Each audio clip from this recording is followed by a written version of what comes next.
какво да се прави. Трябва да живеем. Ние ще живеем. Ще живеем, Войчо, дълга, дълга върволица от дни, дълги вечери. Търпеливо ще понасяме ударите на съдбата. Ще се трудим за другите и сега, и когато остареем. Когато настъпи нашия час, скоро ще умрем.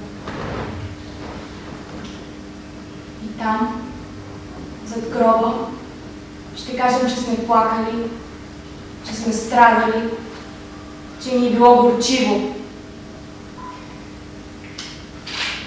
И Бог ще се смили над нас.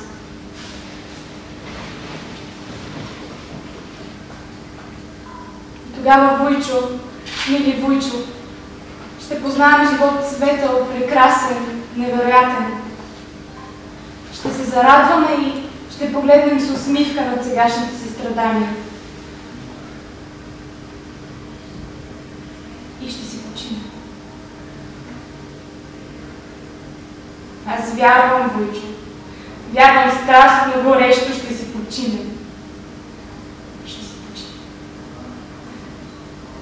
Ще видим цялото небе в алмази.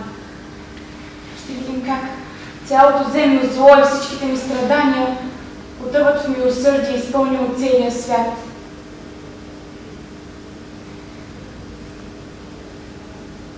Животът ни ще е нежен, сладък, като ласка. Аз вярвам. Аз вярвам.